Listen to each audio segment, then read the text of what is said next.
வணக்கம்.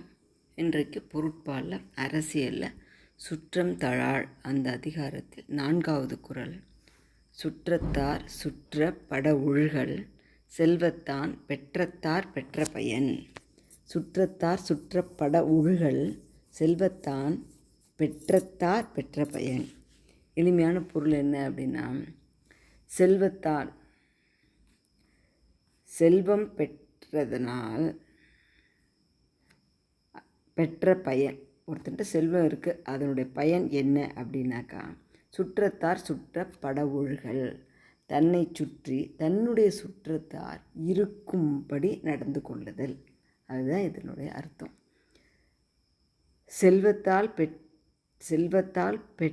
செல்வத்தை பெற்றதனால் பெற்ற பயன் சுற்றம் சூழ வாழுதல்.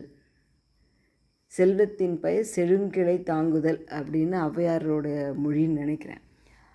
அப்படின்னாக்கா செல்வம் இருக்கிறது அப்படின்றதுக்கு என்ன ஒரு அறிகுறி அப்படின்னா, நம்மளை சுற்றி இருக்கின்ற சொந்தங்களை நம்ம தாங்கி பிடிக்கணும்.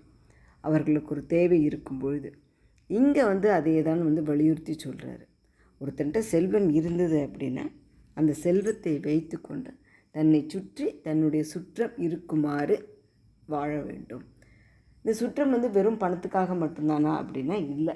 ஏன்னா இதில் நம்ம இப்போ ரொம்ப வலியுறுத்தி சொல்ல வேண்டியது உண்மையான உறவுகள் அப்படின்னு சொல்லி. சிலர் நம்மக்கிட்ட இருக்க பொருளை மட்டும் அனுபவிக்கிறதுக்காக அந்த மாதிரி இப்போ நிறைய ஆயிடுத்து. அவங்களும் தங்கிட்ட இருக்க பொருளை பெருமைக்கு காமிக்கணும் அப்படின்ற மாதிரி. அதெல்லாம் இங்கே சொல்லப்படுற விஷயம் கிடையாது. உண்மையான அன்பு இருக்கணும். நம்முடைய உறவினர்கள் அவர்களுக்கு ஏதோ ஒரு தேவை அப்படின்னு இருந்ததுன்னா, நம்மிடம் பணம் இருக்கின்றது, செல்வம் இருக்கின்றது, அல்லது வேறு ஏதாவது ஒரு வகையில் அவர்களுக்கு உதவக்கூடிய வசதி இருக்கிறது அப்படின்னு தெரிஞ்சுது அப்படின்னா அவர்களுக்கு கட்டாயம் செய்யணும். அது நம்மளுடைய கடமை. என்ன காரணம் அப்படின்னா, நம்மிடம் செல்வம் இருக்கும் பொழுது நாம் அப்படி உறவுகளை பேணி வந்தோமேனா, நம்மிடம் ஒரு சமயத்தில் செல்வம் குறைந்தால் நம் உறவுகள் நம்மை கை தூக்கி விடும். அது ஒன்று. அப்படி இருக்கிறதுனால தான் இதை ஒரு செல்வம் அப்படின்னே வள்ளுவர் சொல்கிறாரு. சரிங்களா? அதனால் நம்மிடம் செல்வம் வசதி இருக்கும் பொழுது நம்மை சுற்றி நம்முடைய சுற்றம் இருக்குமாறு வைத்து கொள்ளணும் அப்படிங்கிறது இந்த பாடலுடைய கருத்து.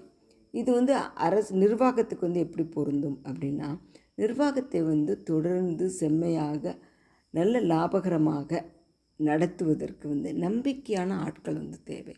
அப்போது நமக்கு நிர்வாகத்தில் வருகின்ற அந்த லாபம் அதையெல்லாம் வைத்து நம்பிக்கைக்குரியவராக நம்முடைய சுற்றத்தார்களே இருந்தாங்க அப்படின்னா அவர்கள் மேலும் நெருக்கமானவர்களாக, நம்முடைய நம்பிக்கைக்கு மேலும் உரியவர்களாக, நிறுவனத்தை நேர்வழியிலும் மேலும் லாபம் ஈட்டக்கூடிய வகையிலும் நடத்துவதற்குரிய வழிகளை சொல்லுபவர்களாக இருப்பாங்க. அதனாலேயும் அது ஒரு பயன். சரிங்களா? ஆக இந்த குறள்லையும் இதுக்கு முன்னாடி இருந்த 2 குறள்லையும் இந்த சுற்றம் சூழ வாழ்கிறதுனால செல்வத்திற்கு அது ஒரு காரணமாகவும் அமையுது, செல்வத்திற்கு ஒரு பாதுகாப்பாகவும் அமையுது, செல்வத்தினுடைய பயனாகவும் அது அமையிறது அப்படின்னு வள்ளுவர் சொல்கிறாரு.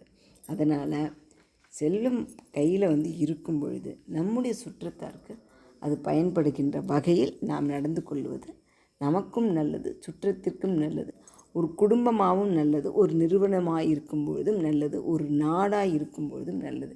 இன்றைக்கு அரசியல்வாதிகள் தவறான விஷயத்திற்கு பயன்படுத்தினாலும் அவர்கள் சம்பாதிக்கிற பொருளை எல்லாம் அவர்கள் சுற்றத்தின் பேரில் தான் பினாமின்னு சொல்லி சேர்த்து வைக்கிறாங்க. அப்போலேருந்தே தெரிஞ்சுக்கலாம் அந்த நம்பிக்கை. ஆனால் அது அறமற்ற செயல். அறம் சார்ந்தும் சுற்றங்கள் சூழ வாழ முடியும் அப்படிங்கிறது தான் திருக்குறள் நமக்கு காட்டுகின்ற நெறி. சரிங்களா? நன்றி.